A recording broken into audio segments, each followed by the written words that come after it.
ஒரு வசனத்தை நாம் வாசிக்க போகிறோம். எஸ்தரின் புஸ்தகம் 3ஆம் அதிகாரம் 8வது வசனத்தை வாசி. அப்பொழுது ஆமான் அகாஸ்வேரு ராஜாவை நோக்கி, உம்முடைய ராஜ்யத்தின் சகல நாடுகளிலும் உள்ள ஜனங்களுக்குள்ளே ஒருவித ஜனங்கள் சிதறுண்டு பரம்பி இருக்கிறார்கள். அவர்களுடைய வழக்கங்கள் சகல ஜனங்களுடைய வழக்கங்களுக்கும் விகற்பமாயிருக்கிறது. அவர்கள் ராஜாவின் சட்டங்களை கை கொள்ளுகிறதில்லை. ஆகையால் அவர்களை இப்படி விட்டிருக்கிறது ராஜாவுக்கு நியாயம் அல்ல.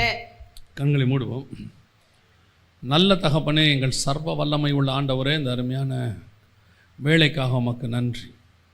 உம்முடைய சமூகத்தில் கூடி வந்து உட்கார்ந்திருப்பது எத்தனை சந்தோஷம் ஆண்டவரே. நாங்கள் தெரிந்து கொள்ளுகிற பங்குகள் எல்லாம் வீணாய் போகும் ஆண்டவர. நீர் கொடுக்கிற பங்கு மாத்திரம் எடுபடாத நல்ல பங்கு ஆண்டவரே. எங்கள் ஆவி ஆத்மா சரீரத்துக்கு தேவையானது ஆண்டவரே. நித்திய ஜீவ வசனங்கள் உம்மிடத்தில் உண்டே அப்பா. இந்த முற்பகல் வேளையிலும் கர்த்தர் நீர் எங்களோடு கூட பேசுவீராக, இடைபடுவீராக, உடைய வார்த்தைகளை அனுப்புவீராக. நாங்கள் இன்னும் அதற்குள்ளே வளர்ச்சி அடைய, தேர்ச்சி அடைய ஆண்டவரே, ஆவிக்குரிய வாழ்க்கையில் நாங்கள் இன்னும் வளர கர்த்தர் கிருபை பாராட்டுவீராக. மகிமையுள்ள கரத்தில் எங்களை தாழ்த்துகிறோம் எங்கள் ஆண்டவர் இயேசுவின் நாமத்தில் பிதாவே, அல்லேலூயா. எஸ்தரின் புஸ்தகம் 3ஆம் அதிகாரம் 8வது வசனம். அப்பொழுது ஆமான் அகாஸ்வேர் ராஜாவை நோக்கி, உம்முடைய ராஜ்யத்தில் சகல நாடுகளிலும் உள்ள ஜனங்களுக்குள்ளே ஒருவித ஜனங்கள் சிதறுண்டு பரம்பி இருக்கிறார்கள். அவருடைய வழக்கங்கள் சகல ஜனங்களுடைய வழக்கங்களுக்கு விகற்பமாயிருக்கிறது. அவர்கள் ராஜாவின் சட்டங்களை கை கொள்ளுகிறதில்லை. ஆகையால் அவர்களை இப்படி விட்டிருக்கிறது ராஜாவுக்கு நியாயம் அல்ல என்று சொன்னார். அதிகமாக உலகத்தில் சிதறடிக்கப்பட்டவர்கள் யார் அப்படின்னு நீங்கள் பார்த்தீங்கன்னு சொன்னால், யூதர்கள் தான் அதிகமாக சிதறடிக்கப்பட்டார்கள். அவர்கள் பலமுறை சிதறடிக்கப்பட்டிருக்கிறார்கள். உலகத்தின் எல்லை எங்கும் சிதறடிக்கப்பட்டிருக்கிறார்கள். இன்னும் சொல்லப்போனால் எகிப்துக்கு ஒரு முறை போனார்கள். அதற்கு பிறகு அவர்கள் பாபிலோன் காலத்தில் அவர்கள் பாபிலோனுக்கு சிறைப்பட்டு போனார்கள். அதற்கு பிறகு கிபி 70 அவர்கள் உலகமெங்கும் சிதறடிக்கப்பட்டார்கள், பூமியினுடைய சகல முனைகளுக்கும். அதற்கு பிறகு அதிகமாக சிதறடிக்கப்பட்டவர்கள் யார் அப்படின்னு பார்த்தீங்கன்னு சொன்னால், இப்போ நம்ம பார்க்குற இலங்கை தமிழர்கள் உலகம் முழுக்க சிதறடிக்கப்பட்டார்கள். அவங்க போகாத நாடுகளே இல்லை அப்படின்னு சொல்லிடலாம். யூதர்களுக்கு பிறகு அவங்க தான் அதிகமாக சிதறடிக்கப்பட்டார்கள். இவங்க 2 பேருக்கு நடுவில் ஒரு மிக முக்கியமான உலக பிரகாரமான ஒத்துமை இருக்குது இல்லையா, சிதறடிக்கப்பட்டாங்க அப்படின்னு சொல்லி. அதை பார்த்துட்டு இருக்கும்போது ஆண்டவர் இந்த வசனத்தை எனக்கு உணர்த்தினார். இதில் என்ன இருக்குது அப்படின்னா, உம்முடைய ராஜ்யத்திலே சகல நாடுகளில் உள்ள ஜனங்களுக்குள்ளே ஒருவித ஜனங்கள் சிதறுண்டு பரம்பி இருக்கிறார்கள். ஆக்சுவலாக இவங்க 2 பேரும் உலக பிரகாரமாக மாம்சத்தின்படி சிதறடிக்கப்பட்ட ஜனங்களாக இருந்தாலும், இன்னொரு ஜனம் இருக்கிறது, அது ஆவிக்குரிய விதத்திலே சிதறடிக்கப்பட்டதான ஒரு ஜனம். அப்போஸ்தலர் நடபடிகள் 8ஆம் அதிகாரம் 4வது வசனத்தை வாசிங்கள். சிதறி போனவர்கள் எங்கும் திரிந்து சுவிசேஷ வசனத்தை பிரசங்கித்தார்கள். இந்த சிதறி போனவர்கள் யார்? ஒரு பக்கம் சிதறி போனவர்கள் என்று சொல்லி பார்த்தால் பைபிளில் சொல்லப்பட்டிருக்கிறது, யூதர்களை குறித்து சொல்லப்பட்டிருக்கிறது. அதே நேரத்தில் புதிய ஏற்பாட்டில் அப்போஸ்தலர் நடபடிகளில் சிதறி போனவர்கள் அப்படின்னு யாரை பற்றி சொல்லப்பட்டிருக்கிறது அப்படின்னு பார்த்தீங்கன்னு சொன்னால், சபையாரை குறித்து, புதிய ஏற்பாட்டு சபையை குறித்து சொல்லப்படுகிறது. இந்த புதிய ஏற்பாட்டு சபைக்கு கர்த்தர் கொடுத்திருக்கிறதான மிக முக்கியமான வேலை ஒன்று என்ன அப்படின்னு பார்த்தீங்கன்னு சொன்னால், ஆண்டவர் அவங்களுக்கு சொல்லும் போதே, நீங்கள் போய் சகல ஜாதிகளுக்கும் சுவிசேஷத்தை பிரசங்கித்து அப்படின்னு இருக்கு. இந்த சகல ஜாதிகளுக்கும் சுவிசேஷத்தை பிரசங்கிக்கணும்னா இவர்கள் எல்லோரும் எல்லா பக்கமும் போக வேண்டும்னு அர்த்தம். எல்லா பக்கமும் போகணும். ஆனால் ஆதிகால திருச்சபை 8ஆம் அதிகாரம் வரைக்கும், அப்போஸ்தலர் நடபடிகள் 8ஆம் அதிகாரம் வரைக்கும் நீங்கள் வாசித்து பார்த்தீங்கன்னா, சபை சிதறி போகவில்லை. அவங்க எங்கே இருக்கிறாங்கன்னு கேட்டிங்கன்னா, ஒரு இடத்துலையே தனித்து வாசம் பண்ணும்படி விரும்புகிறார்கள். அவங்க என்ன நினைக்கிறாங்க அப்படின்னு பார்த்தீங்கன்னு சொன்னால், எங்கேயும் சிதறி போகாமல் ஓர் இடமா அவர்கள் கூடி வந்து உட்கார்ந்து விட்டார்கள். அப்போஸ்தலர் நடபடிகள் வாசிங்க. தினந்தோறும் தேவாலயத்திலேயும் வீடுகளிலேயும் இடைவிடாமல் உபதேசம் பண்ணி இயேசுவே கிறிஸ்து என்று பிரசங்கித்தார்கள். உலகமெங்கும் சிதறி போக வேண்டிய இவர்கள் தேவாலயத்திலேயும் அங்கே கூடிவிட்டாங்க. சாலமோன் மண்டபத்தில் சேர்ந்துட்டாங்க. வீடுகளில் எருசலேமை விட்டு இவங்க வெளியவே போகவே இல்லை. அது மட்டுமல்ல, அதுக்கு அடுத்த அதிகாரம் இப்போ நீங்கள் வாசிங்க. அந்நாட்களில் சீஷர்கள் பெருகின போது நிறைய இன்னைக்கு உள்ள மிக முக்கியமான ஒரு ஆவி அந்த காலத்திலேயே ஆரம்பிச்சிருச்சு. அது என்ன ஆவின்னு கேட்டீங்கன்னா, மெகா சர்ச் ஆவி, பெரிய சபையினுடைய ஆவி. அந்த ஆவி அன்றைக்கே வந்துருச்சு. எப்படின்னு பார்த்தீங்கன்னா, சீஷர்கள் பெருகின துவங்கின போது அப்படியே பெருசாகிட்டே போகிறாங்க, பலுகி பெருகிட்டே இருக்கிறாங்க. இப்போ ஆன உடனே ஆட்டோமேட்டிக்காக என்ன ஆகுது, அடுத்த தப்பு ஒன்று நடக்குது. என்ன நடக்குது அப்படின்னு கேட்டிங்கன்னு சொன்னால், இவங்க சிதறி போய் உலகமெங்கும் சுவிசேஷம் பிரசங்கிக்க வேண்டியவங்க. எருசலேமிலும் யூதாயாவிலும் சமாரியாவிலும் பின்பு பூமியின் கடைசி பரியந்தம் போக வேண்டியவங்க. ஆனால் இவர்கள் என்ன நினைக்கிறாங்க அப்படின்னு கேட்டிங்கன்னா, சுவிசேஷம் பிறகுச்சு, நாம் எங்கும் சிதறி போகாமல் ஓரிடமாக கூடி ஒரு இடத்துல நாம் கூடி இருக்கணும் அப்படின்னு நினைக்கிறாங்க. இந்த கூட்டம் பெருசாக ஆக ஆக ஆக்சுவலாக தேவனுடைய சபையினுடைய பிளான் வந்து பெரிய சபை கிடையாது, மெகா சர்ச் கிடையவே கிடையாது. பைபிள்லேயும் கிடையாது, எங்கேயுமே கிடையாது. மெகா சர்ச்சுங்கிற கான்செப்டே கிடையாது. தேவனுடைய திட்டம் இவர்கள் பலுகி பெருக வேண்டும் என்பதில்லை, இவர்கள் சிதறி போய் எங்கும் சுவிசேஷத்தை பிரசங்கிக்கணும். எல்லா பக்கமும் இவங்க போய் உலகமெங்கும் சுவிசேஷம் பிரசங்கிக்கப்படணும். ஆனால் இவங்களுக்குள்ளே இருந்த இன்னொரு எண்ணம் என்ன அப்படின்னா, நாம் சிதறி போகாமல் ஓரிடமாக கூடி இருக்கணும். இது மனுஷனுடைய இயல்பு. உதாரணமாக ஆண்டவர் ஜனங்களை பார்த்து சொன்னார், நீங்கள் பலுகி பெருகி பூமியை நிரப்புங்கள் அப்படின்னாரு. பிசாசு கொடுத்த திட்டம் என்ன அப்படின்னு கேட்டிங்கன்னா, 11ஆம் அதிகாரம் ஆதியாகமத்தின் புஸ்தகத்தில், நாம் பூமி எங்கும் சிதறி போகாதபடிக்கு ஓர் இடத்தில் அவர்கள் கூடிக்கொண்டார்கள். அவர்கள் கிழக்கே பிரயாணம் பண்ணி அவர்கள் பாபிலோன் என்கிற இடத்துல கூடி அவர்கள் என்ன சொல்கிறாங்கன்னா, நமக்கு ஒரு பேர் உண்டாக்கவும் நமக்கு ஒரு நகரத்தை கட்டவும் அப்படின்னு சொல்லி அவங்க வசனம் படுது. அப்போ தேவனுடைய திட்டம் இவங்க பலுகி பெருகி பூமியை நிரப்பணும். பிசாசு அதுக்கு ஆப்போசிட்டாக ஒரு திட்டம் கொடுக்குறான். என்ன சொல்கிறது, நான் பூமியின் மீதெங்கும் சிதறி போகாதபடிக்கு அப்படின்னு, எங்கேயும் சிதறி போகாமல் ஓர் இடமா இருந்து ஓர் சிட்டி கட்டி, அந்த ஒரு சிட்டியில் ஒரு கோபுரத்தை கட்டி நாம் இங்கே ஸ்பிரிச்சுவலாக இங்கேயே ஒன்றா கூடி வாசம் பண்ணுவோம். இதுதான் மெகா பிளான். இந்த மெகா பிளானுடைய திட்டம் வந்து பிசாசுது. இந்த பிளானை அப்படியே கொண்டு வந்து எங்கே போகிறோன்னா சர்ச்சுக்குள்ளே போடுறான். சர்ச்சுக்குள்ளே போட்டு இவங்க எல்லாம் என்ன டிசைட் பண்ணுறாங்க, நாங்கள் எல்லாம் ஒன்றா கூடி இருப்போம், ஒரே இடமா இருப்போம், அப்பம் விடுவோம், நம்ம உபதேசம் பண்ணுவோம், எல்லாம் ஸ்பிரிச்சுவல் தான். இதில் எதுவுமே உலக பிரகாரமான பாவமே கிடையாது, எல்லாம் ஸ்பிரிச்சுவல் தான். ஆனால் இருக்கும்போது ஆண்டவர் என்ன செய்கிறாரு, அங்கே ஒரு பிரச்சனையை உண்டு பண்ணுறாரு. நான் இப்பவும் சொல்லுவேன், சபைகளுக்குள்ளே கர்த்தருடைய திட்டத்தின்படி சபை நடக்காவிட்டால் சபையில் பிரச்சனை வரும். அங்கே பிரச்சனை வருது. பிரச்சனை வந்த உடனே 6ஆம் அதிகாரத்தில் பிரச்சனை வருது, 8ஆம் அதிகாரத்தில் சபை கர்த்தருடைய சித்தத்தை செய்ய ஆரம்பிச்சிருச்சு, சிதறி போக தொடங்கிருச்சு. இவங்க என்ன பண்ணுறாங்க, அடுத்து ஒரு கார்ப்பரேட் வேலையை ஆரம்பிக்கிறாங்க. என்ன கார்ப்பரேட் வேலையை ஆரம்பிக்கிறாங்க, வசனம் சொல்லுது பாருங்க, அந்த 12 சீஷர் கூட்டத்தை வரவழைத்து, நாங்கள் தேவ வசனத்தை போதியாமலும் பந்தி விசாரணை செய்வது தகுதி அல்ல.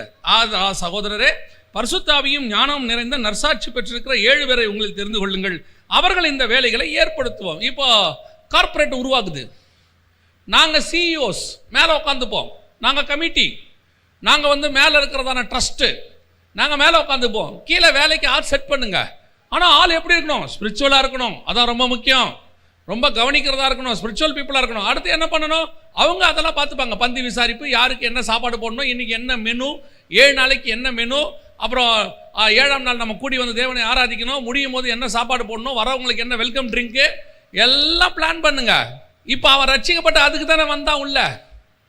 இவ்வளோ பேர் ரட்சிக்கப்பட்டு எதுக்கு வந்தான், பந்தி விசாரிப்பு செய்வா வந்தான். இவ்வளோ பேர் ரட்சிக்கப்பட்டு எதுக்கு வந்தான் உள்ளுக்குள்ள, அவன் வந்துட்டு உள்ளுக்குள்ள மற்ற வேலையை பார்க்க வந்தான். அவன் வந்தது சீஷன் ஆகி போய் ஜனங்களை சீஷன் ஆக்குவதற்கு, அதுக்கு தான் உள்ள வந்தான். ஆனால் என்ன திட்டத்தை பிசாசு அங்கே போட்டான், பாபிலோனில் இருந்த திட்டத்தை இங்கே போட்டான், சிதறி போகாதபடிக்கு. நமக்கு வேலை என்ன தெரியுமா, நல்லா தெரிஞ்சுக்கொள்ளுங்க. கர்த்தர் நமக்கு ஒன்று சொன்னால் பிசாசு அதுக்கு ஆப்போசிட்டாக செய்ய சொல்லுவான். தேவன் ட்ரெஸ்ஸு போடாமல் வச்சா பிசாசு ட்ரெஸ்ஸு போட சொன்னான், இதான் திட்டம். சரின்ட்டு ஆண்டவர் என்ன பண்ணுறாரு, தோல் உடைகளை செய்து கொடுத்தாரு. பிசாசோட திட்டம் தெரியுமா, ட்ரெஸ்ஸை கழட்ட சொல்லுவான். இப்போ ட்ரெஸ்ஸை கழட்டுறது பிசாசோடைய திட்டம். நம்ம என்ன சொல்கிறோமோ அதுக்கு ஆப்போசிட்டாக ஒரு ஆவி பேசும், ஒன்று செய்யும், அதுக்கு ஒரு ஸ்பிரிச்சுவல் மூலம் பூசும், அதுக்கு 2 வசனத்தை கையில் எடுத்துக்கிட்டு பைபிள் என்ன சொல்லுதோ அதுக்கு அகைன்ஸ்டாக பேசுகிறதே ஒரு குரூப். இது வேற யாராலையும் உண்டாக்கப்படுவதில்லை, பிசாசால் உண்டாக்கப்படுவது. இது உள்ள ஒரு பாபிலோன் ஆவி கிரியை செய்யும். நான் பூமி எங்கும் சிதறி போகாதபடிக்கு எல்லாம் ஒன்றா இருக்கணும். ஆண்டவரே கடைசியில் பார்க்குறாரு, எப்போ நான் உங்களை கூப்பிட்டது எருசலேமில் மெகா சர்ச்சு உண்டாக்குறதுக்கு இல்லை, எருசலேமில் ஒரு மிகப்பெரிய ட்ரஸ்ட்டு ஃபார்ம் பண்ணி மேலே 12 பேர் அந்த ட்ரஸ்ட்டுக்கு மெம்பரு, கீழே அதுக்கு ஒர்க்கர்ஸு எல்லாம் ரெடி பண்ணுறதுக்கு இல்லை. நான் உங்களை கூப்பிட்டது சிதறி போய் பூமி எங்கும் சுவிசேஷத்தை பிரசங்கிக்க. எல்லா பக்கமும் சுவிசேஷம் போகணும். எருசலேம்ல மட்டும் இருக்கக்கூடாது, வேர்ல்டு வைடு போகணும். Vision, world wide vision. இந்த விஷனை அவர்கள் பிசாசு ரொம்ப அழகா லாகா மாத்திட்டான். அப்பதான் இந்த ஜனங்களுக்கு இருக்கக்கூடிய மிக முக்கியமான சுபாவங்கள்ல ஒண்ணு என்ன அப்படின்னு கேட்டா, இருக்க வேண்டிய சுபாவம் என்ன? அது யூதனுக்காக இருக்கட்டும், சபைக்காக இருக்கட்டும், கர்த்தர் வச்சிருக்கிற மிகப்பெரிய சுபாவம் சிதறி போய் சுவிசேஷம் சொல்லணும். அவர்கள் சிதறி எங்கும் பரம்பி இருக்கிறார்கள். நல்லா தெரிஞ்சுக்கொள்ளுங்க, கர்த்தருடைய திட்டம் பரம்புவது, பலுகுவது அல்ல. பழைய ஏற்பாட்டில் தான் பலுகுவது, புதிய ஏற்பாட்டில் பரம்புவது. நான் சொல்றது உங்களுக்கு புரியுதா? இன்னைக்கு சர்ச்சு பரம்பல, பலுகுது. எல்லாருக்கும் சர்ச்சு பலுகணும்னு ஆசை இருக்கு, பரம்பணும்னு ஆசை இல்லை. சபைக்கு ஒரு சபை அப்படியே அடுத்து அடுத்து ஒரு மரம் பாருங்க. சில மரத்தில் நீங்கள் பாருங்க, நீங்கள் மலையில் போகும்போது பார்ப்பீங்க, உயரமாக இருக்கும், நீட்டாக போயிட்டே இருக்கும், ஒரு கிளையுமே இருக்காது, கீழே பார்க்கறதுக்கு பிரமிப்பாக இருக்கும். ஆனால் அந்த மரத்தால் பறவைகளுக்கோ மனுஷனுக்கோ எந்த பிரயோஜனமும் இருக்காது. அது மழை பெய்ய வைக்கிறதுக்கு யூஸ்ஃபுல்லாக இருக்குன்னு சொல்லுவாங்க, அது வேற விஷயம். ஆனால் உலக பிரகாரமாக பார்த்தீங்கன்னா எந்த விதமான பிரயோஜனமும் அந்த மரத்தால் இருக்காது, ஒரு கிளையும் இருக்காது, அது உயரமாக போயிட்டு இருக்கும். ஆனால் சில மரம் பாருங்க, கொஞ்சம் தான் உயரம் இருக்கும், ஆனால் கிளை விட்டுக்கிட்டே போகும், ஒவ்வொரு கிளையிலையும் கனி விட்டுக்கிட்டே போகும். அப்போ அந்த கிளை விட விட கனி விட விட அது பரம்பும். பரம்பும் போது மனுஷர்களுக்கும் பிரயோஜனம், பறவைகளுக்கும் பிரயோஜனம், மிருகங்களும் வந்து அடையும், எல்லாம் இருக்குன்னு பைபிள் சொல்லுது. அதுதான் ஆசீர்வாதம்னு பைபிள் சொல்லுது. சபை நிறைய பலுகுவது ஆசீர்வாதம் அல்ல, பரம்புவது ஆசீர்வாதம். எல்லா பக்கமும் போகணும், விஸ்தாரமாகணும். சபை ஒரே சபை 1000 பேரோடு இருப்பதை விட 100 பேரோட 10 சபை இருப்பது ஆசீர்வாதம். அதான் நல்லது தெரியுமா? அப்படி போக போக போக ஒவ்வொரு சபையிலிருந்து ஒரு ஊழியக்காரர் உருவாகுவான், ஒவ்வொரு சபையிலிருந்து இன்னொரு கிளை சபை உருவாகும். முடியும் போது பார்த்தீங்கன்னா 1000 சபை இருக்கும், ஆனால் எல்லா இடத்திலும் சபை இருக்கும். இந்த பரம்புவது கர்த்தருடைய திட்டம். உங்களுக்கு எனக்கும் கர்த்தர் வச்சிருக்கிற மிக முக்கியமான வேலைகளில் ஒன்று சிதறி போவது. சிதறி போனவர்கள் சுவிசேஷத்தை பிரசங்கித்தார்கள். இது சபையினுடைய மிக முக்கியமான வேலை. ஆண்டவருடைய திட்டம் என்ன? ஆரம்பத்திலிருந்து you don't want to stay in one place. அந்த ஒரு இடத்துல உட்காந்தாச்சுன்னா உங்களுக்கு தெரியும் நினைக்கிறேன். ஒரு ஆள் ஒரே இடத்துல உட்காந்துருக்குன்னு வச்சுக்கோங்க, ஒரே பிளேஸ் உட்காந்துருக்குன்னு வச்சுக்கோங்க, உட்கார உட்கார அந்த ஆளுக்கு என்ன ஆகும்? ஒபிசிட்டி வரும், நல்லா குண்டாகும். ஆனால் குண்டா ஆக ஆக வியாதி வர தொடங்கும்.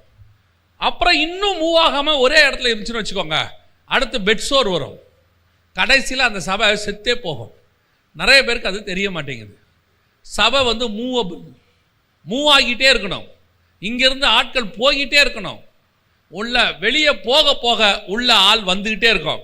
சபை ஒரு மேனுஃபேக்சரிங் பிளேஸ் மாதிரி, ஒரு யார்டு மாதிரி. உள்ளுக்குள்ள வர்றவங்க எப்படி வருவாங்க? அவிசுவாசி விசுவாசியா உள்ள வருவான், விசுவாசி சீஷனாக மாறுவான், சீஷன் ஊழியக்காரனாய் மாறுவான். ஊழியக்காரன் வெளியே போகவான் ஒரு பேட்ச், இன்னொரு பேட்ச் அவிசுவாசி விசுவாசியா உள்ளே வருவான். இது உள்ளே வரவும் இது வெளியே போகவும் கரெக்டா இருக்கும். ஃபேக்டரி வேலை பார்த்துக்கிட்டே இருக்கும், அதுபாட்டு நடந்துகிட்டே இருக்கும். யோசித்து பாருங்க, இப்போ உள்ளுக்குள்ள கார் வந்துக்கிட்டே இருக்கு ஷோரூமுக்கு, ஆனால் வெளியவே போல என்ன ஆகும்? ஃபேக்டரி மேனுஃபேக்சர் மட்டும் நடக்குது, வெளியிருந்து ஆள் உள்ள வந்துக்கிட்டே இருக்கு. இப்போ நம்ம என்ன பண்ணுறோம்? கார் நிற்க வைக்க இடம் இல்லைன்ட்டு ஷோரூமை பெருசாக்கிட்டே இருக்கிறோம், இன்னும் பெருசாக்குறோம், இன்னும் பெருசாக்குறோம். ஷோரூம் பெருசாகுது தம்பி, எத்தனை கார் வெளியே போயிருக்குது, எத்தனை மேனுஃபேக்சரிங் போஸ்ட் வெளியே போயிருக்குது, எத்தனை ஊழியக்காரன் உருவாயிருக்கிறான், எத்தனை சபை உருவாயிருக்குது.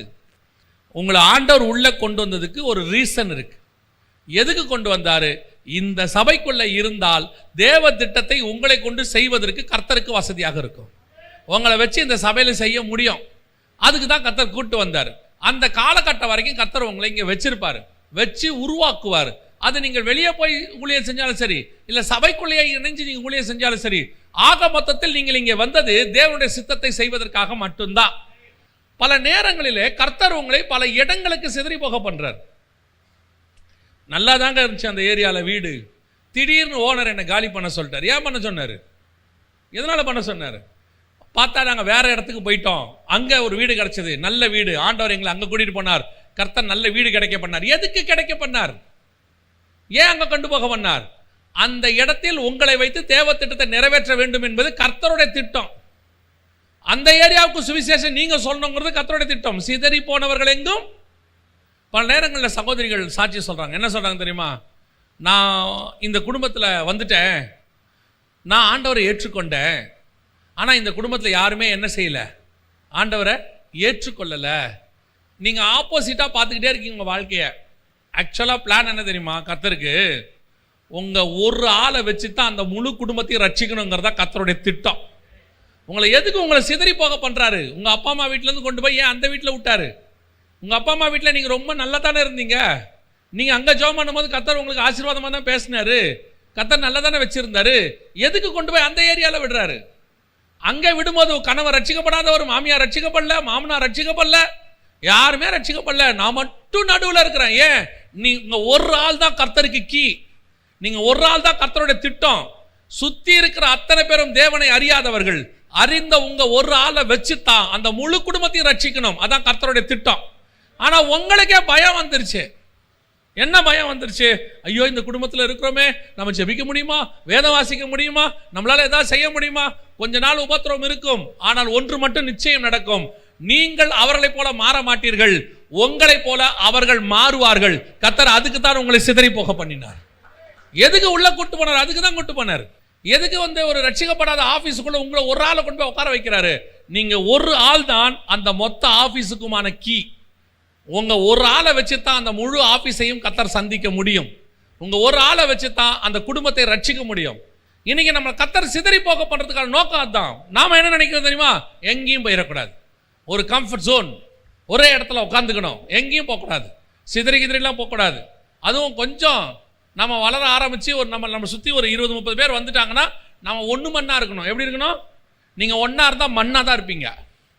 சொல்லும் போதே நம்மால் சொல்கிறான், ஒன்று மண்ணா இருக்கணும். நீங்கள் ஒன்றா இருந்தீங்கன்னா மண்ணா இருப்பீங்க. பைபிளை பொறுத்த வரைக்கும் புதிய ஏற்பாடு ஒருமனப்பட்டு நாம் ஜெபம் பண்ணோம், அதில் எந்த மாற்று கருத்தும் இல்லை. ஒருமனப்பட்டவங்க அத்தனை பேரும் அந்த வேலை முடிஞ்ச உடனே சிதறி போயிடணும். 120 பேர் 40 நாள் ஒன்றா கூடி 50வது நாள் அங்கே பரிசுத்த ஆவி இறங்கிட்டார். ஆனால் அவங்க எப்படி இருந்தாங்களாம்? ஒருமனப்பட்டு ஓரிடத்தில் கூடி வந்திருந்தார்கள். ஆனா பரிசுத்த ஆவியானவர் வந்த பிறகு 120 பேருக்கு அங்க வேலை கிடையாது. ஆளாளுக்கு ஒரு பக்கம் புறப்பட்டு போனோம். ஒரு ஆளு ஒரு நாட்டுக்கு போனானா போதும், ஒரு நாட்டை தலைக்கீழாய் மாத்துகிறவன் அந்த ஒரு ஆள் தான். அவன் ஒருவனை கண்டு கர்த்தர் அந்த நாட்டையே மாத்திடுவார். 120 பேர் 120 நாட்டுக்கு போயிருந்தா 120 நாடும் கிறிஸ்தவ நாடாக மாறி இருக்கும். நம்ம கிறிஸ்தவ நாடா மாத்துறது நம்ம வேலை இல்லை, ஜனங்களுக்கு கிறிஸ்துவை சொல்லுவது அதான் நம்ம வேலை. அப்ப நம்முடைய வேலை என்ன? சுவிசேஷம் சொல்லுவது. அதுக்கு தான் ஆண்டவர் எல்லா இடத்துக்கும் கூட்டு போறாரு. நீங்க ஒரே இடமா உட்காந்து அப்படியே ஒரு இடத்துலயே அப்படியே ஓட்டி முடிச்சிடணுங்கிறது ரொம்ப ஆசை. அப்போ ஆமானுக்கு நல்லா தெரியுது, ஒரு கூட்டம் சிதறி பரம்பி இருக்கிறது. அந்த கூட்டம் ஒருவித ஜனங்கள் சிதறுண்டு பரம்பி இருக்கிறார்கள். இதான் நம்மளை பத்தின சாட்சியா இருக்கணும். நம்மளை பத்தின சாட்சியா தான் அப்படியே பரம்பிக்கிட்டே இருக்கணும், சிதறிக்கிட்டே இருக்கணும். நாம சிதறதுக்கு இன்னைக்கு ரெடியா இல்லை. நாம சிதறவும் கர்த்தரே சில நேரத்தில் சிதறவும் பண்றார். காரணம் என்ன தெரியுமா? நாமளே பரம்பிட்டா கர்த்தர் நம்மளை சிதற பண்ண மாட்டார். முடிவெடுக்கணும். கர்த்தர் என்னை எதுக்கு இந்த சபைக்கு கூட்டிட்டு வந்தார்? நான் இந்த சபையில் 35 வருஷமா விசுவாசியா இருக்கிறேன், பேர் வாங்க வரவில்லை. ஆவிக்குரிய வாழ்க்கையில் வளர வந்திருக்கிறேன். 35 வருஷத்துல நான் வளர்ந்துருக்கணும், கர்த்தர் விரும்புகிற இடத்தை அடைஞ்சிருக்கணும். என்னை கொண்டு கர்த்தர் ஏதாவது ஒரு காரியத்தை செய்திருக்கணும். சபைக்குள்ள அத்தனை பேரும் சீசனா தான் இருக்கணுமே ஒழிய வெறும் விசுவாசியா இருப்பதற்கு கர்த்தர் அழைக்கவே இல்லை. விசுவாசி என்பது பேசிக் லெவல், அதுக்கு அடுத்த லெவல் சீசன், அதுக்கு அடுத்த லெவல் ஊழியக்காரன். அந்த இடத்துக்கு நம்ம அத்தனை பேரும் வரணும். அப்படி வரும்போது கர்த்தர் உங்களை கொண்டு பெரிய காரியத்தை செய்ய போவார். அல்லேலூயா. இது முதலாவது. ஒரு விசுவாசி ஒரு சபைக்குரியதான குணாதிசயம். ஆமானுக்கே தெரிஞ்சிருக்குது, நமக்கு தான் தெரியல, சிதறுண்டு பரம்பி இருக்கணும்னு சொல்லி. இரண்டாவது வாசிங்க, அதே 3ஆம் அதிகாரம் 8ஆம் வசனத்தை வாசிங்க பார்ப்போம். எஸ்தரின் புஸ்தகம். அப்பொழுது ஆமான் அகாஸ்வேரு ராஜாவை நோக்கி, உம்முடைய ராஜ்யத்தின் சகல நாடுகளிலும் உள்ள ஜனங்களுக்குள்ளே ஒருவித ஜனங்கள் சிதறுண்டு பரவி இருக்கிறார்கள். அவர்களுடைய வழக்கங்கள் சகல ஜனங்களுடைய வழக்கங்களுக்கும் விகற்பமாயிருக்கிறது. 127 நாடுகளை அரசாளுகிற ராஜா. அந்த 127 நாடுகளில் உள்ள எல்லா ஜனங்களிலும் இந்த ஜனங்க எப்படி இருக்கிறாங்க?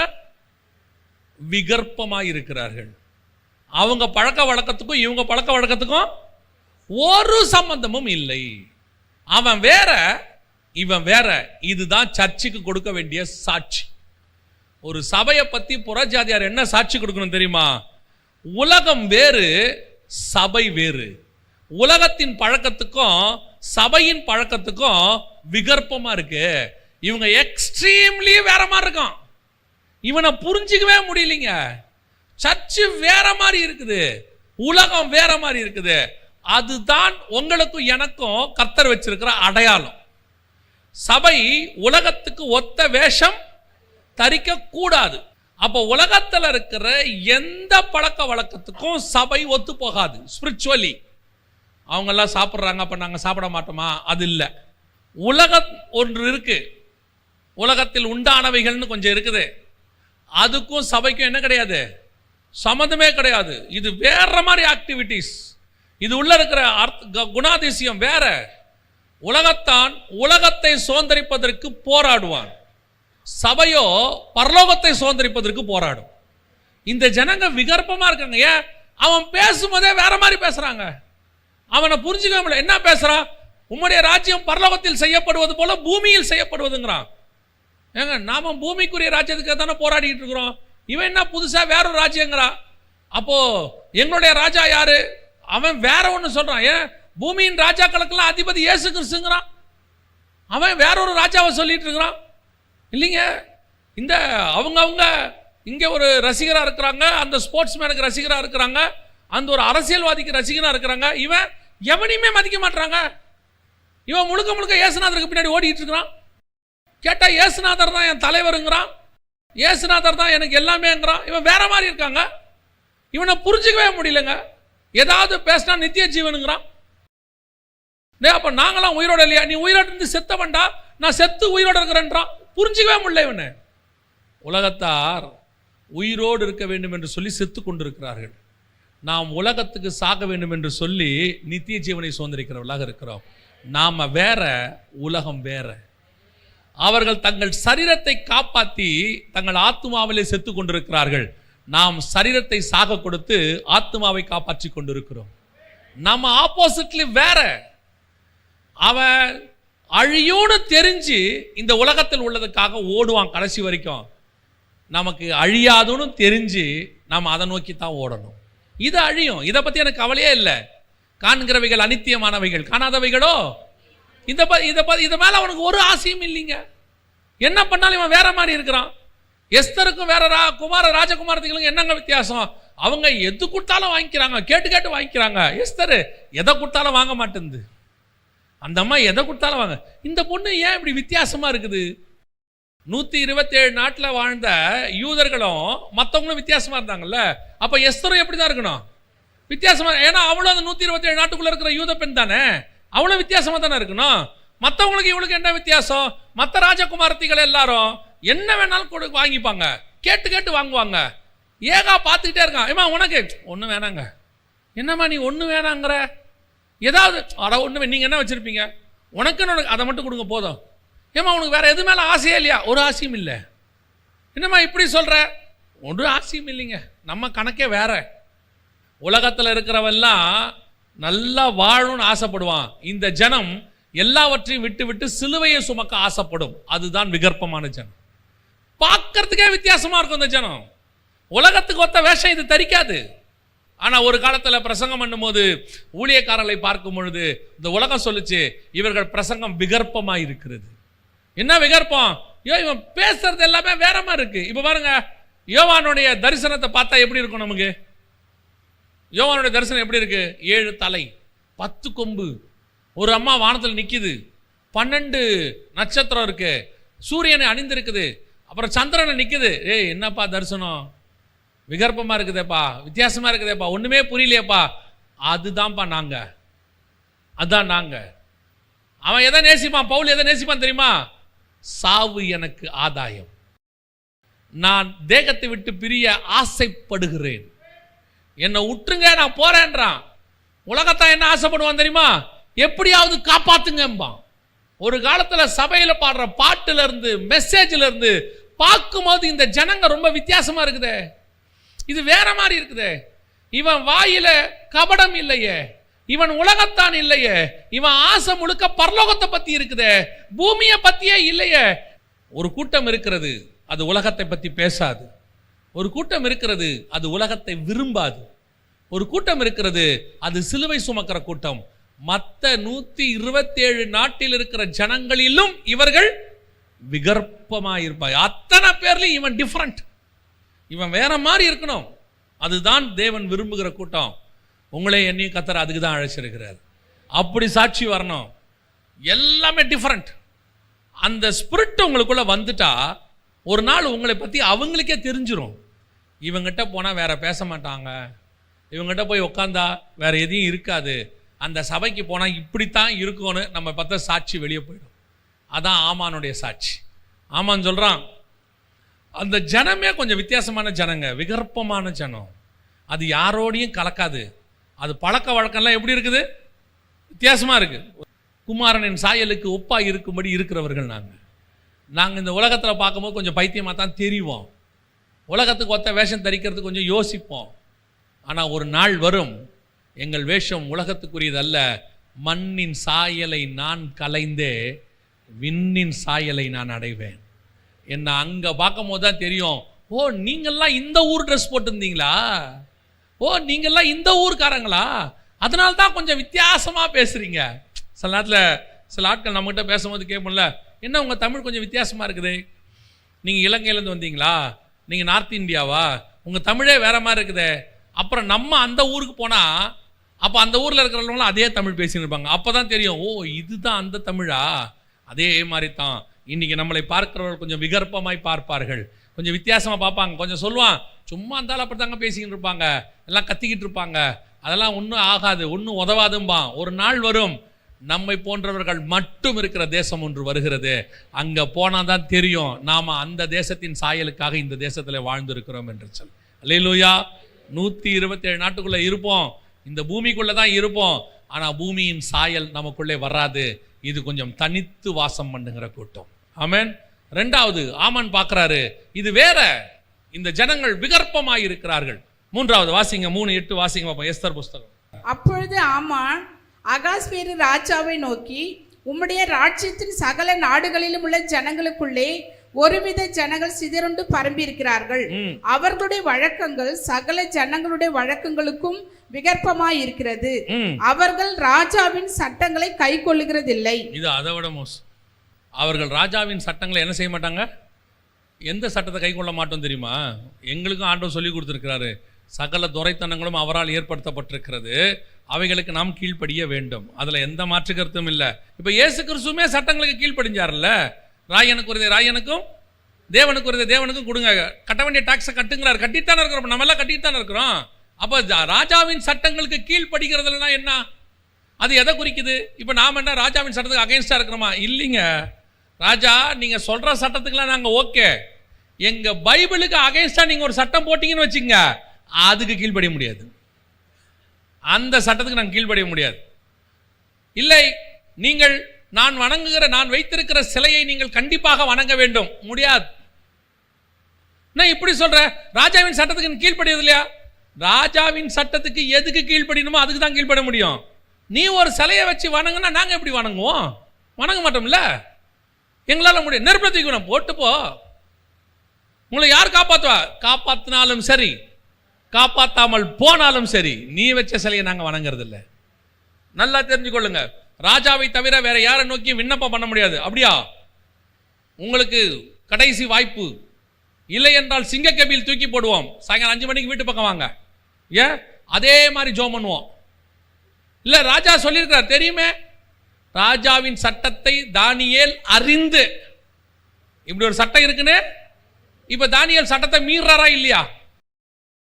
தானியேல் சட்டத்தை மீறாரா இல்லையா? அவரை பொறுத்த வரைக்கும் சட்டத்தை மீறாங்க. உலகத்தை பொறுத்த வரைக்கும், எங்களை பொறுத்த வரைக்கும் எங்களுக்கு ஏற்கனவே ஒரு சட்டம் எழுதி கொடுத்தாச்சு 2000 வருஷத்துக்கு முன்னாடி. இந்த சட்டத்துக்கு நாங்கள் கீழ்ப்படிந்து இருப்போம். இந்த சட்டத்துக்கு ஒத்த சட்டம் இருக்குமானால் we are ready to obey. இப்போ யூதர்கள் எந்த சட்டத்துக்கு கீழ்ப்படியாமல் இருக்கிறான் தெரியுமா? ராஜா சொல்ற சட்டத்துக்கு அவன் கீழ்ப்படியாமல் இல்லை. ராஜா சொல்ற சட்டம் எது பைபிளுக்கு அகைன்ஸ்டா இருக்கோ அதுக்கு அவன் கீழ்ப்படியறது இல்லை. ஆமான்னு சொல்றான், இவர்கள் எல்லாம் யாருக்கு அகைன்ஸ்டா இருக்கிறார்கள்? ராஜாவுக்கு அகைன்ஸ்ட். பாருங்க ராஜா உங்களுக்கு எதிராக, இது நாங்கள் எதிராகவே பேசலப்பா, ட்விஸ்ட் பண்ணி விடுறது, எதிராக பேசல, இதான் ஃபேக்ட். தேவனுடைய திட்டத்துக்கு எதிராக யார் எது சொன்னாலும் கீழ்ப்படிய முடியாது. வசனத்துக்கு உட்பட்டு எதை சொன்னாலும் கீழ்ப்படிவதற்கு நம்ம என்னவா இருக்கிறோம்? தயாராக இருக்கிறோம். அவ்வளோதான். இந்த இடத்துல சொல்லப்படுகிற அவர்கள் ராஜாவின் சட்டங்களை கை கொள்ளுகிறது இல்லை அப்படிங்கிறது எதுனா அகைன்ஸ்ட் பைபிள். எது பைபிளுக்கு இப்போ தானியேல் சொல்றாரு, திடீர்னு நான் ராஜாவுடைய சாப்பாட்டில் சாப்பிட மாட்டேன்னு சொல்றாரு. இது சட்டத்துக்கு கீழ்ப்படியாமல் போறதா? அது அல்ல, என் சட்டத்துக்கு அகைன்ஸ்டாக இருக்கிறது. அதுவும் தானியேல் பணிவாக தான் சொல்றாரு, இல்லைங்க எனக்கு இது வேணாம், சிலையை வணங்கணும் முடியாது, ராஜாவை பார்த்து தான் விண்ணப்பம் பண்ணணும் முடியாது, நீங்கள் எது எதெல்லாம் பைபிளுக்கு அகைன்ஸ்டாக சொல்கிறீங்களோ அதை பற்றி எங்களால் செய்யவே, நம்மளை விட்டுருங்க. நாகமான்னு ஒருத்தர் இருக்கிறான், சிரியா தேசத்து படைத்தலைவன். 2 ராஜாக்களின் புஸ்தகம் 5ஆம் அதிகாரத்தில் இருக்கு. நாகமான் சொல்கிறான், பரலோகத்தின் தேவனை அல்லாமல் வேறு தேவன் இல்லைன்னு சொல்கிறான். சொல்லிட்டு அவன் சொல்கிற வார்த்தை ரொம்ப அழகாக இருக்கும். 2 ராஜாக்கள் 5ஆம் அதிகாரம் 15 வாசி. அப்பொழுது அவன் தன் கூட்டத்தோடு எல்லாம் தேவனுடைய மனுஷனிடத்துக்கு திரும்பி வந்து அவனுக்கு முன்பாக நின்று, இதோ இஸ்ரவேலில் இருக்கிற தேவனை தவிர பூமி எங்கும் வேறே தேவன் இல்லை என்பதை அறிந்தேன். இப்போதும் இஸ்ரவேலின் தேவனை அல்ல அன்றி வேறே தேவன் இல்லை என்று அறிந்தேன். அடுத்து 16. அதற்கு அவன், நான் வாங்குகிறதில்லை என்று கர்த்தருக்கு முன்பாக அவருடைய ஜீவனை கொண்டு சொல்லுகிறேன் என்றான். 18. ஒரு காரியத்தை கர்த்தர் உமது அடியனுக்கு மன்னிப்பாராக, என் என் ஆண்டவன் பணிந்து கொள்ள ரிம்மோன் கோவிலுக்குள் பிரவேசிக்கும் போது நான் அவருக்கு கைலாக்கு கொடுத்து ரிம்மோன் கோவிலிலே பணிய வேண்டியதாகும். இப்படி ரிம்மோன் கோவிலில் நான் பணிய வேண்டிய இந்த காரியத்தை கர்த்தர் உமது அடியனுக்கு மன்னிப்பாராக. அதுக்கு 17ஆம் வசனத்துல அதுக்கு என்ன சொல்றான் காரணம்னா, உமது அடியன் இனி கர்த்தருக்கே அல்லாமல் அந்நிய தேவர்களுக்கு சர்வாங்க தகனத்தையும் பலியையும் செலுது. ராகமன் யாரு? ஒரு புறஜாதியான். அவன் வாழ்றதெல்லாம் புறஜாதி தேசத்துல. அவன் ஒரு தீர்மானம் பண்றான், இஸ்ரவேலின் தேவனை அல்லாமல் வேறு தேவன் இல்லை. ஆனா ஏன் நாட்டில் இருக்கிற எந்த சட்டத்துக்கும் நான் கீழ்ப்படிய மாட்டேன். அதாவது கர்த்தருக்கு அகைன்ஸ்டான எந்த சட்டத்துக்கும் நான் கீழ்ப்படிய மாட்டேன். ஒரே ஒரு சான்ஸுங்க, ஒன்னே ஒன்று என்னன்னா, ராஜாவுக்கு கைலாக்கு கொடுக்கும்போது நான் உள்ள குனிஞ்சு போய் கைலாக்கு கொடுக்கணும். அந்த ஒரு காரியத்தை மட்டும் வேற வழி இல்லை, நான் செஞ்சாகணும். மற்றபடி அங்க சொல்ற நியாய பிரமாணத்துக்கு எதிரான எந்த சட்டத்துக்கு நான் என்ன செய்ய மாட்டேன். அவனுக்கு இருக்கிற வைராக்கியம் பாருங்க. இப்ப இவன் சட்டத்தை மீறானா இல்லையா? அப்போ இப்ப அவன் சட்டத்தை மீறவனா இல்லையா? அப்போ அவன் சட்டத்தை மீறவில்லை, அவன் வைராக்கியம் பாராட்டுகிறான். அந்த நாட்டுடைய சட்டத்தை அவன் மீறல. அவன் என்ன சொல்றான்? ஸ்பிரிச்சுவலி எனக்கு எது அகைன்ஸ்டா இருக்கோ அதை நான் செய்ய மாட்டேன், அவ்வளோதான். ஒரே ஒரு விஷயம் செய்ய வேண்டி வரும். ராஜா போகும்போது அந்த கோயிலுக்குள்ள குனிஞ்சு உள்ள போனோம். அந்த ஒரு காரியத்தை மட்டும் கர்த்தர் எனக்கு மன்னிப்பாராக, வேற வழி இல்லை, அதை நான் செஞ்சாகணும். அதை தவிர்த்து வேற எதையும் நான் செய்வது இல்லை. அவன் என்ன சொல்றான்? எந்த இடத்துக்கு ராஜா கோயிலுக்கு போக சொன்னாலும் போக மாட்டேன், எந்த இடத்துக்கு வாய்ப்பு சொன்னாலும் போக மாட்டேன், எங்க போய் சர்வாங்க பலி சொன்னாலும் செலுத்த மாட்டேன். ஏன் செலுத்த மாட்டேன்? அதாவது நாட்டுடைய சட்டம் இல்லையா? அதெல்லாம் அந்த நாட்டுடைய சட்டம். நான் இனி இஸ்ரவேலின் தேவனுடைய சட்டத்துக்கு தான் கீழ்ப்படிவேன். இதுதான் அவர்கள் சட்டத்துக்கு கீழ்ப்படுகிறது இல்லைன்னு சொல்ல வருது. எது பைபிளுக்கு அகைன்ஸ்டாய் சொல்லப்படுதோ அதை செய்யக்கூடாது. அப்படி செய்யாத போது உங்களை உலகம் சொல்லும், நீங்கள் சட்டத்துக்கு. ஒரு கூட்டம் இருக்கு, நமக்குள்ளே ஒரு கூட்டம் இருக்கு, என்ன சொன்னாலும் போய் ஏசபேல் பந்தியில் உட்காந்துக்கிற கூட்டம் இருக்குது. ஏசபேல் பந்தியில் போய் உட்கார்றவனுக்கு எப்படி பரலோகத்தில் இடம் இருக்கும்? அவன் ராஜாவின் சட்டத்துக்கு கீழ்ப்படுகிறவன், ராஜகுமாரத்தின் சட்டத்துக்கு கீழ்ப்படுகிறவன். ஏசபேலின் பந்தியில் உட்கார மாட்டேன்னு சொல்ற எலியா சட்டத்துக்கு கீழ்ப்படியாதவன், ஆனால் அவனுக்கு பரலோகத்தில் இடம் காத்து கொண்டிருக்கிறது. அல்லேலூயா. நமக்கு எது முக்கியம் நம்ம தான் டிசைட் பண்ணணும். கடைசியாக அதே எஸ்தரின் புஸ்தகம் 3ஆம் அதிகாரம் 8வது வசனத்தை வாசிங்க. அப்பொழுது ஆமான் ஆகாஸ்வேரு ராஜாவை நோக்கி, உம்முடைய ராஜ்யத்தின் சகல நாடுகளிலும் உள்ள ஜனங்களுக்குள்ளே ஒருவித ஜனங்கள் சிதறுண்டு பரம்பி இருக்கிறார்கள். அவர்களுடைய வழக்கங்கள் சகல ஜனங்களுடைய வழக்கங்களுக்கு விகற்பமாய் இருக்கிறது. அவர்கள் ராஜாவின் சட்டங்களை கை கொள்ளுகிறதில்லை. ஆகையால் அவர்களை இப்படி விட்டு இருக்கிறது ராஜாவுக்கு நியாயம் அல்ல. இப்படி விட்டு இருக்கிறது ராஜாவுக்கு நியாயம் அல்ல. கடைசியில் இதான் நமக்கு நடக்கும். என்ன செய்வாங்க தெரியுமா? இவ்வளோ வைராக்கியமா சுவிசேஷம் சொல்லி விகற்பமான பழக்க வழக்கத்தோடு கூட நாம் தேவ சட்டத்துக்கு கீழ்ப்படிஞ்சு வாங்குற ஜனங்களாக இருந்தால் நம்மளை அவங்க விட்டு வைக்க மாட்டாங்க. என்ன செய்ய மாட்டாங்க? விட்டு வைக்க மாட்டாங்க. கள்ளக்கணக்கு எழுதுகிறவனை விட்டுருவாங்க, ஏசபேல் பந்தியில் உட்காந்துருக்கிறவனை விட்டுருவாங்க, எல்லா தப்பு செய்கிறவனையும் விட்டுருவாங்க. இந்த வைராக்கியமாக வாழ்கிற எலியாவை மட்டும் அவங்க என்ன பண்ணுவாங்க தெரியுமா? நாளைக்கு இந்நேரம் தலை வாங்கப்பட வேண்டும் என்று துரத்துவாங்க. இங்கேயும் அதான் நடக்குது. அவங்கள எல்லாம் கொலை செய்யணும்னு ஒரு தீர்மானம் போடப்படுது. இந்த மாதிரி வாழ்கிற ஜனங்களை என்ன செய்யணும்? இதே தான் உங்களுக்கும் நடக்கும். நீங்கள் கர்த்தருக்காக பக்தி வைராக்கியமாய் வாழ்ந்தால், கர்த்தர் சொல்லுகிற சட்ட திட்டத்தின்படி இருந்தால், கர்த்தருக்கென்று சாட்சியாக நின்றால், உலகத்துக்கு ஒத்த வேஷம் தரிக்காமல் இருந்தால், நிச்சயமாக உலகம் உங்களை பகைக்கும். நிச்சயமாக உங்களை வாழ அவர்கள் விட மாட்டார்கள். உங்களுக்கு எதிராக அவர்கள் செயல்படுவார்கள். காசு கொடுத்தாவது உங்களை தீக்க பார்ப்பாங்க. இங்கே வசனம் சொல்லுது பாருங்க. அவன் சொல்றான் 9வது வசனம் 3:9 வாசிங்க. ராஜாவுக்கு சம்மதியானால் அவர்களை அழிக்க வேண்டும் என்று எழுதி அனுப்ப வேண்டியது. அப்பொழுது நாள் ராஜாவின் கஜானாவிலே கொண்டு வந்து செலுத்த 10,000 தாலந்து வெள்ளியை எண்ணி காரியக்காரர் கையில் கொடுப்பேன் என்றான். சாகடிக்கிறதுக்கு காசு கொடுக்க ரெடியா இருக்கான் பாருங்க. ராஜா இவனுங்களை ஒழிச்சு கட்டுறதுக்கு மட்டும் பர்மிஷன் கொடுங்க. ஒழிச்சு கட்டுறது மட்டும் இல்லை, அதுக்கு பதிலாக என்ன கொடுக்குறேன்? 10,000 வெள்ளி காசு கொடுக்குறேங்கிறான். யோசித்து பாருங்க. இதுதான் நமக்கு விரோதமாக செயல்படுறவங்களுடைய காரியம். செலவு பண்ணியாவது நம்மளை தூக்கணும்னு நினைப்பான், காசு கொடுத்தாவது நம்மளை கொலை பண்ணணும்னு நினைப்பான். நாம் இருக்கிறதா அப்போ அவனுக்கு எவ்வளோ டென்ஷனாக இருக்குது பாருங்க. எப்படியாவது இவங்களை க்ளோஸ் பண்ணிடணும், இவங்களை இல்லாமல் போக பண்ணிடணும். ஏதாவது ஒன்று நமக்கு அகைன்ஸ்டாக நடக்கும். அப்படி நடக்குதுன்னா நீங்கள் இந்த ஜனம்னு அர்த்தம். நீங்கள் தேவனுடைய ஜனம், நீங்கள் கர்த்தர் சொல்கிறபடி வாழ்கிறீங்க, நீங்கள் விகற்பமான அதாவது உலகத்துக்கு ஒத்த வேஷம் தரிக்காமல் இருக்கிறீங்க, நீங்கள் ராஜாவின் சட்டத்துக்கு அல்ல தேவன் சட்டத்துக்கு கீழ்ப்படுகிறவங்கன்றது நிரூபணம் ஆயிடுச்சுன்னா உங்களை அவர்கள் வாழ விட மாட்டார்கள். இந்த அட்ஜஸ்ட் பண்ணி இருக்கிறான்ல அவனை விட்டுருவாங்க. அவனை ஒன்றும் சொல்ல மாட்டாங்க. ஏசபேல் பந்தியில் போய் உட்காந்துக்கிட்டா என்ன செய்ய மாட்டாங்க? ஒன்றும் சொல்ல மாட்டாங்க. ஒன்றும் இவன் நம்மாலியா, இவர் நம்ம கூட இருக்கிறாரு, நமக்கு தலையை காட்டுவார், அங்கே வாழை காட்டுவார், இங்கேயும் இருப்பார் அங்கேயும் இருப்பார். அவர் ஒன்றும் பிரச்சனை இல்லை, நல்ல மனுஷன். அவருக்கு பேர் என்னது?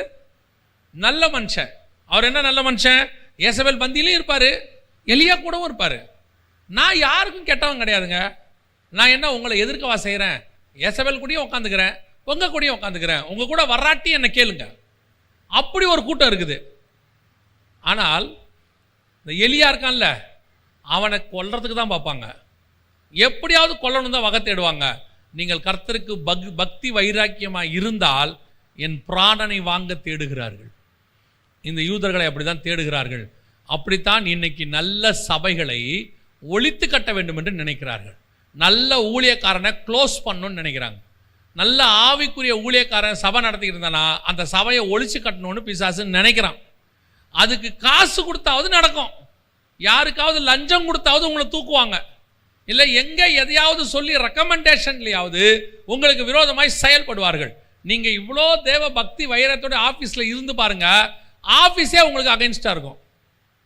நீங்கள் கரெக்டாக கர்த்தருக்கு நல்லா பைபிள் வாசித்து உண்மையுடன் இருந்து பாருங்க, உங்கள் வீடு உங்களுக்கு அகைன்ஸ்டாக இருக்கும், கன்ஃபார்மாக இருக்கும். ஆனால் நீங்கள் கர்த்தர் சொல்கிறபடி வாழ்ந்தா நாளைக்கு இந்நேரம் உங்கள் தலையை தூக்கணும்னு முடிவு பண்ணிடுவான். எது உங்களுக்கு தேவை? இப்போ தீர்மானம் உங்கள் கையில், முடிவு உங்கள் கையில்.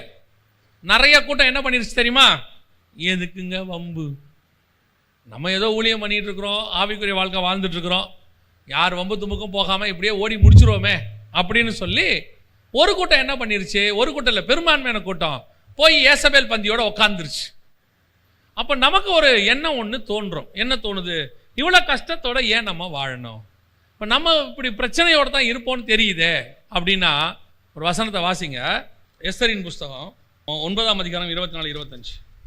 எஸ்தர் 9. அம்மெதாவின் குமாரனாகிய ஆமான் என்னும் ஆகாகியன் யூதருக்கெல்லாம் சத்துருவாயிருந்து யூதரை சங்கரிக்க நினைத்து அவர்களை அழிக்கவும் நிர்மூலமாக்கவும் பூர் என்னப்பட்ட சீட்டை போடுவித்தான். ம். ஆனாலும் எஸ்தர் ராஜ சமூகத்தில் போய் யூதருக்கு விரோதமாய் அவன் நினைத்த அவனுடைய பொல்லாத யோசனை அவனுடைய தலையின் மேல் திரும்பும்படி கட்டளை பிறப்பித்ததினாலே அவனையும் அவன் குமாரரையும் மரத்திலே தூக்கி போட்டார்கள். யார் உங்களுக்கு விரோதமாக எழும்பினார்களோ, யார் அவர்கள் உங்களை கொல்ல வேண்டும் என்று நினைத்தார்களோ, உங்களை கொல்லுவதற்கு அவர்கள் என்னென்ன காரியங்களெல்லாம் செய்தார்களோ அந்த காரியங்களெல்லாம் ஒரு நாள் அவர்கள் தலையின் மேல் திரும்பும்.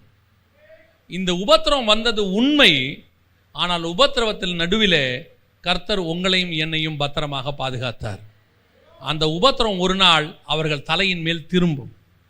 யார் நமக்கு விரோதமாக எழும்புறாங்களோ, எந்த அரசாட்சியோ எந்த கவர்மெண்ட்டோ, நீங்கள் பாருங்கள், கம்யூனிசமாக இருக்கட்டும், நாசிசமாக இருக்கட்டும், ஃபேசிசமாக இருக்கட்டும், ரோம சாம்ராஜ்யமாக இருக்கட்டும், பைசாண்டியர்களாக இருக்கட்டும், அல்லது பாபிலோனியர்களாக இருக்கட்டும், கிரேக்கர்களாக இருக்கட்டும், யார் யாரெல்லாம் தேவ ஜனங்களுக்கு விரோதமாக எழும்பினார்களோ அந்த ராஜ்யங்கள் எல்லாம் கவிழ்ந்து போயிற்று. அவர்கள் எல்லாம் இல்லாமல் போயினார்கள். ஆனால் சபையும் தேவ ஜனங்களும் இன்னைய வரைக்கும் ஜீவனோடு கூட இருக்கிறார்கள். அதுதான் நிஜம். இந்த உபத்திரம் வருவது உண்மை. இந்த உபத்திரவத்தை சில நேரத்தில் கர்த்தர் ஏன் அனுமதிக்கிறார் தெரியுமா? எத்தனை பேர் அந்த உபத்திரவத்தில் உண்மையாய் நிற்கிறோம்னு பார்க்குறார். ஏன்னா நம்ம சொகுசா ஆசீர்வாதமாக இருக்கும் போது உண்மையாக நிற்கிற ஜனங்க சோத்திரம் பண்ணுவோம். ஆனால் உபத்திரம் வரும்போது நிற்போமா? இது அந்த சோதனையிலே இது நிற்குமான்னு கர்த்தர் பார்க்குறார். இந்த துதிச்சு கொண்டிருந்த வாய் உபத்திரம் வரும்போது துதிக்குமா? அப்படி அந்த உபத்திரவத்திலும் நீங்கள் உண்மையாய் இருப்பீர்களானால், நீங்கள் ராஜாவின் கட்டளைக்கு கீழ்ப்படியாமல், வசனம் அப்படிதான் சொல்லுது, கீழ்ப்படியாமல் உங்களுக்குரிய பழக்க வழக்கங்களோடு வாழ்ந்து நீங்கள் தேவன் சொன்ன சிதறி போகிற சுவிசேஷத்தை சொல்லிக்கொண்டு நீங்கள் இருப்பீர்களானால், ஒரு நாள் வரும், இந்த ராஜாக்களுக்கெல்லாம் ராஜாவாய் ஒருத்தர் இருக்கிறார். அவர் ஒன்று செய்வார். என்ன செய்வார் தெரியுமா? அழிக்க நினைத்த உங்களை பாதுகாப்பார். யார் அழிய வேண்டும் என நினைத்தார்களோ அவர்கள் தான் அழிக்கப்படுவார்கள். எலியாவை அழிக்கணும்னு ஏசபேல் நினைச்சா, ஏசபேல் தான் அழிஞ்சா. எலியா சாகவே இல்லை பாருங்க. தானியேலை சிங்கக்கவியில் தூக்கி போடணும் தான் நினைச்சாங்க. ஆனால் தானியேல் சாகல. எவன் தூக்கி போடணும்னு நினைச்சானோ அவன் அதில் தூக்கி போடப்பட்டான். அதுதான் உண்மை. இயேசுவை சிலுவையில் கொண்டு போய் அரைஞ்சு இவரை சாகடிக்கணும்னு நினைச்சு அவரை கொண்டு போய் கல்லறையில் வச்சாங்க. அவரோ உயிர்த்தெழுந்து இன்னைய வரைக்கும் ஜீவனோடு கூட இருக்கிறார். அவரை கல்லறையில் வைத்தவர்கள் எல்லாம் மரித்து போய்விட்டார்கள். அதுதான் உண்மை. சபையை ஒழிக்க நினைச்சவர்கள் எல்லாரும் ஒளிந்து போய்விட்டார்கள். சபை இன்னும் ஜீவனோடு கூட இருக்கிறது. அந்த தேவன் இன்னும் நமக்கு வாக்கு பண்ணுகிறவராக இருக்கிறார். ஒரு நாளும் கர்த்தர் நம்மை கைவிட மாட்டார். உபத்திரவப்பட்டது உண்மை, உபத்திரவம் வந்தது உண்மை, உபத்திரவத்தின் பாதையில் நம்ம கடந்து போகும்போது சில பிரச்சனைகளை சந்தித்தது உண்மை, ஜீவனை உங்களை வாங்குவேன்னு சொன்னது உண்மை. அதெல்லாம் எந்த மாற்று கருத்தும் இல்லை. அதெல்லாம் நடக்க வேண்டியதே. ஆனாலும் அவைகளுக்கு நடுவில் உங்களையும் என்னையும் பாதுகாக்கிற ஒருவர் எல்லாவற்றையும் பாதுகாத்து கொண்டு தான் நிற்கிறார், பார்த்துக்கிட்டு தான் நிற்கிறாரு. அந்த லாஸ்ட் மினிட்ல காப்பாற்றுறது கர்த்தருக்கு ரொம்ப பிடிக்கும். நீங்கள் போடுங்க, எங்கே வந்து நான் அவனை காப்பாற்றுறேன்னு மட்டும் பாருங்க பாரு. அவங்க நினச்சிப்பாங்க, அந்த தூக்கி போடுற வரைக்கும் நினச்சிப்பாங்க, இவங்க தேவன் இவங்களை என்ன பண்ணலை, காப்பாற்றலைன்னு. தூக்கி போட்ட பிறகு தான் தெரியும் நான் எப்படி காப்பாற்றினேன் பாரும்பார். சிங்கக்கேபியில் தூக்கி போடுற வரைக்கும் தெரியல, உள்ளே போட்டாச்சு, அதான் தானியேல் கதை முடிஞ்சு. அவங்க தேவன் அவனை காப்பாற்றலை. என்ன பெரிய வைராக்கியம் பாருங்க. சிங்கக்கேபியில் போய் தூக்கி போட்டாச்சு. என்ன தானியேல் இவ்வளோ வைராக்கியமாக இருந்தால் என்ன பிரயோஜனம்? கொஞ்சம் வெயிட் பண்ணுப்பா, நாளைக்கு காலையில் தெரியும் நாங்கள் யாருன்னு. நாளைக்கு காலையில் தெரியும் எங்கள் தேவன் யாருன்னு. கொஞ்சம் பொறுத்திருந்து பார், எங்கள் தேவன் யார் என்பதை நிரூபிப்பார்.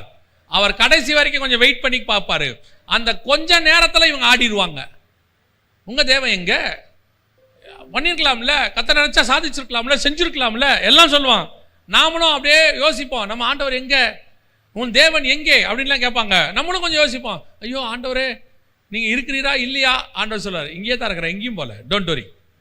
நெருப்பில் தூக்கி போட ஆண்டவரே போட போகிறாங்க, போடட்டும் இருறா. ஆண்டவரே கிட்ட வந்துட்டாங்க, இருப்பா போடட்டும், அதுக்கு தான் வெயிட் பண்ணிட்டு இருக்கிறேன். தூக்கி போட்டாங்க, தான் வந்துட்டேன் அப்படிம்பார். ஏன் ஆண்டவரே கொஞ்சம் முன்னாடி வரக்கூடாதா? முன்னாடி வந்தால் சாதாரணம், பின்னாடி வந்தால் தான் அற்புதம். அல்லேலூயா. முன்னாடி காப்பாற்றுறது எந்த தேவன் வேணா காப்பாற்ற முடியும். ஆனால் நெருப்புக்குள்ள காப்பாற்றுற தேவன் நம்முடைய தேவன் ஒருத்தர் மாத்திரம் தான். கடற்கரை வாசல் வரைக்கும் எந்த தேவனும் காப்பாற்றும், ஆனால் கடலுக்கு நடுவில் காப்பாற்றுற ஆண்டவர் நம்ம ஆண்டவர் ஒருத்தர் தான். அதனால தான் உங்களுக்கு சொல்கிறேன், உங்களை சிங்கக்கபில போட்டாலும் சரி, நெருப்புல போட்டாலும் சரி, கடல்ல தூக்கி போட்டாலும் சரி, போட்டவன் சாவான், நீங்களும் நானும் சாகவே மாட்டோம். தண்ணியில போட்டாலும் வெளியே வந்துருவோம், நெருப்புல போட்டாலும் வெளியே வந்துருவோம், குகையில போட்டாலும் வெளியே வந்துருவோம். நம்மளை பார்க்கும்போது யோசிப்பான், இவன் என்னடா இவ்வளோ பிரச்சனைக்கு நடுவில் இப்படி இருக்கிறானே, இவன் அவ்வளோ பெரிய கோடீஸ்வரன்லாம் சூசைட் பண்ணி செத்துட்டான், இந்த பையன் இன்னும் இப்படி நிற்கிறானே. நாங்கள் நிற்கல, எங்களுக்கு பின்னாடி ஒருத்தர் நிற்கிறார். அவர் எங்களை முன்னாடி போக விட்டு பின்னாடி பாதுகாத்து கொண்டு இருக்கிறார். அவர் எங்களுக்கு முன்பாகவும் கடந்து போகிறார், எங்களுக்கு பின்பாகவும் இருந்து பாதுகாக்கிறார். நாங்களோ அதற்கு நடுவில் தைரியமாய் போய் கொண்டிருக்கிறோம். நமக்கு என்னங்க ஒரே ஒரு வேலை தான், நமக்கு இருக்கிற ஒரே ஒரு ப்ளஸ் பாயிண்ட் தெரியுமா? நம்மளை வச்சா இந்த பூமியில் சாட்சியாக நிற்போம். இல்லை இவனுக்கு இருக்கவே கூட கொன்னுடுன்ட்டான், ரொம்ப சந்தோஷம், பரலோகத்துக்கு போயிடுவோம். வச்சினா சந்தோஷமாக இருப்போம், தூக்கிட்டினா பரம சந்தோஷத்துக்கு போயிடுவோம். ஆக மொத்தத்தில் நாங்கள் சந்தோஷமாக தான் இருப்போம், அவ்வளோதான். இதான் கர்த்தர் எங்களுக்கு வச்சது. அதனால தான் நம்மளை பார்த்து டென்ஷனாக வரானுங்க. எல்லாம் வச்சிருக்கிறவனுக்கு நிம்மதி இல்லையாமா, ஒன்றும் இல்லை, நம்ம ஜாலியாக பாட்டு பாடிட்டு இருக்கோம். நம்மளை பார்த்தாலே பொறாமப்படுறான். அவன் நாங்கள் பைக்கில் பாட்டு பாடிக்கிட்டே போகிறான், பாட்டு பாடிக்கிட்டே வரான். உனக்கு ஏண்டே பொறாம? எங்கள் தேவன் கூட இருக்கிறாரு, அதனால எங்களுக்கு. உனக்கு கவலையே இல்லையான்னு ஒருத்தர் கேட்பான். ஒருத்தர் கேட்டார் என்ன பார்த்து, உனக்கு கவலையே இல்லையா? எவ்வளோ பிரச்சனை போயிட்டு இருக்கு. பிரச்சனை யாருக்கு இல்லை? பிரச்சனை யாருக்கு இல்லை? எல்லாருக்கும் பிரச்சனை இருக்கு. ஆனால் தேவன் இல்லை அவங்களுக்கு. எங்களுக்கு தேவன் இருக்கிறார். அவைகளுக்கு நடுவில் பாதுகாக்கிற ஒருத்தர் உட்கார்ந்து இருக்கிறாரு. அவர்களை விட பிரச்சனை நம்மளுக்கு அதிகமாகவே இருக்கும். ஆனால் ஒன்று மட்டும் நிச்சயம், அந்த பிரச்சனை எங்களை கொள்ளாது. பிரச்சனையை மேற்கொள்ளுகிற தேவன் ஒருத்தர் இருக்கிறார். அல்லேலூயா. நம்மளை காசு கொடுத்து கொள்ள பார்ப்பான், ஃபினிஷ் பண்ண பார்ப்பான். அவன் ஃபினிஷ் பண்ண நினைக்கிறவன் ஃபினிஷ் ஆகிடுவான். கர்த்தரோ வென்றால் நம்மை பத்திரமாய் பாதுகாப்பார். கடைசியில் பார்த்தா மொர்தெக்காய் ராஜாவுக்கு அடுத்த ஸ்தானத்துக்கு போயிட்டான். அந்த ஆமானுடைய வீடு யாருக்கு வந்துருச்சு தெரியுமா? எஸ்தருக்கு வந்துருச்சு. நம்மளை ஏமாற்றி வீடு வாங்கலான்னு பார்த்தா அவன் வீடு நம்மகிட்ட கொடுத்துட்டாரு. அவன் நினச்சா இவங்க அத்தனை பேரையும் க்ளோஸ் பண்ணிடலான்னு. கடைசியில் அவன் வீடே யாருக்கு போயிடுச்சு? யூதங்கையில் போயிடுச்சு. நம்முடைய தேவன் இன்னும் ஜீவனோடு கூட இருக்கிறார். ஆனால் நாம் மட்டும் அந்த கூட்டமாகவே இருக்கணும். அந்த சிதறி போகிற கூட்டமாகவும் சுவிசேஷம் அறிவிக்கிற கூட்டமாகவும் வித்தியாசமான, யாருக்கும் உடன்படாத பழக்க வழக்கம், உலகத்துக்கு ஒத்த வேஷம் தரிக்க கூடாது. மூணாவது, ராஜாவின் கட்டளைக்கு கீழ்ப்படியாகும். அதனால் என்ன அர்த்தம்? பைபிளுக்கு விரோதமான சட்டங்களுக்கு கீழ்ப்படியாத கூட்டமாயும், கடைசியாக நம்ம என்ன செய்வாங்க? இவர்கள் இருப்பது நல்லதல்ல. அவன் என்ன சொல்றாத வார்த்தை? இவர்களை இப்படியே விட்டு இருக்கிறது ராஜாவுக்கு கடைசியாக தூக்கணும்னு முடிவு பண்ணுவான். அதுக்கு நடுவில் கூட மறுதளிக்காமல் முடிவு வரை கர்த்தருக்கென்று வைராகியமாய் இருக்கிற ஒரு கூட்டம். ஒரு நாள் கர்த்தர் நம்மை உயர்த்தி ஆசீர்வதிக்க வல்லமை உள்ளவராய் இருக்கிறார். அல்லேலூயா. நம்ம ஜெபம் பண்ண போகிறோம். தேவ சமூகத்தில் எழுந்திருப்போமா? Thank you Holi spirit. எங்கள் தேவன் யார் என்பதை நாங்கள் அறிந்திருக்கிறோம். நாங்கள் விசுவாசிக்கிறவரை இன்னார் என்று நாங்கள் அறிந்திருக்கிறோம். எங்கள் தேவன் சர்வ வல்லமை உள்ள தேவன். அவர் வானத்துக்கும் பூமிக்கும் தேவனாயிருக்கிறார். வானம் அவரது சிங்காசனம், பூமி அவரது பாதப்படி. அவரை நோக்கி பார்த்த நாங்கள் ஒரு நாளும் வெட்கப்பட்டு போனதே இல்லை. அவரோ எங்களுக்கு முன்பாக சென்று கோணானவைகளை செவ்வையாக்கி, வெண்கலக் கதவுகளை முறித்து, இரும்பு தாப்பால்களை முறித்து, ஒளிப்பிடத்திலிருந்து பொக்கிஷங்களையும் அந்தகாரத்திலிருந்து ஆசீர்வாதங்களையும் எடுத்து கொடுக்கிற தேவனாயிருக்கிறார். இதோ அவர் எங்கள் சேனைகளின் கர்த்தர், அவர் பரிசுத்தர். அவருக்கு முன்பாக நிற்கத்தக்கவன் யார்? அவர் பேசினால் காதேஸ் வனாந்தரம் அதிரும். அவருடைய சத்தம் கேதுரு மரங்களை முறிக்கும். அவருடைய சத்தம் செங்கடலை பிளக்கும். இதோ உன் தேவனாகிய கர்த்தர் மரியின் மேலும் மரியின் குட்டியின் மேல் ஏறி ராஜாவாக வருகிறார். அவரை உனக்காக யுத்தம் செய்கிறவராயும், அவர் உனக்காக உருவின பட்டயத்தை உடையவராயும் நின்று கொண்டிருக்கிறார். நாம் அவருடைய ஜனங்கள், அவர் நம்முடைய ராஜா. நீ விசுவாசித்தால் தேவனுடைய மகிமையை காண்பாய். நீங்களும் நானும் தேவனால் முன்குறிக்கப்பட்டு வேறு பிரிக்கப்பட்டவர்களாய் இருந்தாலும் கர்த்தர் அழைத்தது சிதறி போய் சுவிசேஷம் சொல்லுவதற்கு. ரெண்டாவது, உலகத்துக்கு ஒத்த வேஷம் தரிக்காமல் நமக்கென்று பரலோகம் வைத்திருக்கிற வேஷத்தை தரிக்கிறவர்களாக இருக்க வேண்டும். மூன்றாவது, உங்களுக்கும் எனக்கும் ஒரு நியமம் கொடுக்கப்பட்டிருக்கிறது, அந்த கட்டளை கொடுக்கப்பட்டிருக்கிறது, அதற்கு கீழ்ப்படுகிறவர்களாயும் இருக்க வேண்டும். கடைசியாய், உங்களையும் என்னையும் கொல்ல பார்க்கிறவர்களுக்கு நாம் ஒன்றுதான் சொல்ல போகிறோம். எங்களை கொல்ல நினைக்கிறவர்கள் கரத்திலிருந்து எங்களை பாதுகாக்கிறவர் ஒருவர் இருக்கிறார். அவர் அவருடைய ஜீவனை கொடுத்து எங்களை பாதுகாத்திருக்கிறார். எனது ஜீவன் கிறிஸ்துவுக்குள் மறைந்திருக்கிறது. நாங்கள் கண்மலையின் வெடிப்பில் தங்கியிருக்கிற புறாவாய் இருக்கிறோம். ஒப்பு கொடுப்போமா தேவ சமூகத்தில்? இந்த விசுவாசமும் இந்த தைரியமும் உங்களுக்கு இருக்குமானால் நீங்கள் அவருக்கு சொந்த ஜனமாய் இருப்பீர்கள். அவர் உங்களுக்காகவும் எனக்காகவும் யுத்தம் செய்கிறவராக இருக்கிறார். ஒப்பு கொடுப்போமா? சர்வ வல்லமையுள்ள எங்கள் தகப்பனே, உம்முடைய கிருபையுள்ள கரத்தில் எங்களை தாழ்த்துகிறோம். நாங்களோ உமக்கு என்று சொந்த ஜனமாயும் இந்த பூமியில் வேறு பிரிக்கப்பட்டவர்களாயும் உலகத்துக்கு ஒத்த வேஷம் தரிக்காதபடிக்கு எங்களை கர்த்தர் தாமே ரட்சிக்கும்படிக்கு எங்களை வேறு பிரித்து வைத்திருக்கிற தயவுக்காக உமக்கு நன்றி ஆண்டவரே. எங்களுக்கு ஒப்புவித்தபடி மாறுபாடான சந்ததியை விட்டு விலகி எங்களை ரட்சித்து முடிவு பரியந்தம் நிலைநிற்க பண்ணுகிறதற்காக உமக்கு ஸ்தோத்திரம். நீர் வருமளவும் எங்களுக்காய் காணப்படுகிற உம்முடைய அடையாளத்தை, முத்திரையை, பரிசுத்த ஆவியை நாங்கள் பத்திரமாய் பாதுகாத்துக் கொள்ள கிருபை பாராட்டும். உமக்கு சாட்சிகளாய் நிற்க கிருபை தாரும். மகிமையுள்ள கரத்தில் எங்களை தாழ்த்துகிறோம் எங்கள் ஆண்டவர் இயேசுவின் நாமத்தில் பிதாவே.